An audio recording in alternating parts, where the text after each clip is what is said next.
Welcome to Noodles Italian Cafe and Sushi Bar. I'm Chef Seth Berman and I welcome you into my kitchen. Today I want to continue my episodes about risotto. Remember again that the risotto is gluten-free.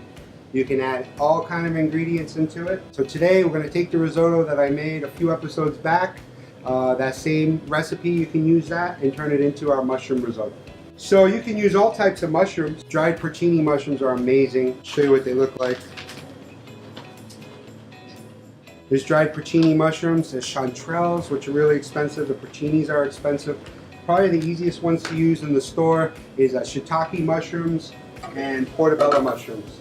But we're going to use today a mix of dried porcini mushrooms, and then these are called baby bellas or silver dollars, or sometimes they even call them an oversized button mushroom. What I did with the porcini mushrooms is I have them soaking in the liquid. I soaked them overnight and the porcini mushrooms are starting to reconstitute. What we're going to do is we're going to take this out and we're going to use this liquid to make our risotto. So back in the other episode I explained to you that it's 4 parts to 1, right? So I'm using 1.5 cups of risotto and that's going to be 6 cups of liquid. So this is 4 cups of liquid right here, 1 quart, 4 cups equals a quart. And I'm going to bring that to a boil.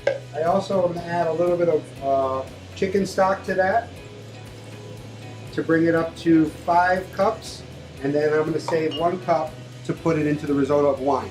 So 4 cups of the mushroom stock that we made from soaking the mushrooms, 1 cup of white wine, and 1 cup of chicken stock. If you're a vegetarian, leave the chicken stock out, just put more mushrooms and more mushroom broth. Or you can even buy some mushroom base and turn it into that, okay?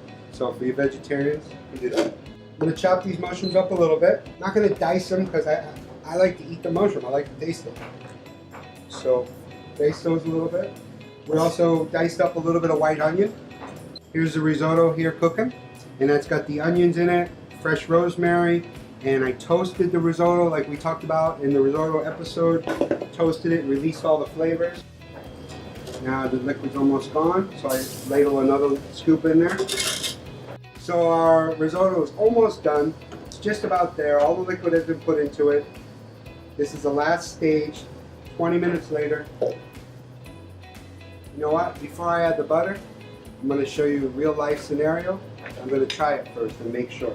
I'm going by visualization, I'm going by time, but I'm going to try the risotto. Because once you add all the last ingredients, you're right at the last step. It's going to get 2 tablespoons of butter. Well, a little bit more because this is for 2 portions. So that's about 3 tablespoons of butter. Gotta have the cheese. Again, this is Pecorino Romano. We have it here at the restaurant. The cheese is gonna add that saltiness, that creaminess. Woo, baby. So now, this is portioned for 2, all on 1 plate. And we need to just finish it with a little of our grated parmesan reggiano. Okay, and then a little parsley, sprig on top. All right, and voila, dinner's served. Mushroom risotto. Tune in every Wednesday for Noodles recipes, tips, and tricks. And don't forget, subscribe to my YouTube channel at Chef Seth Berman.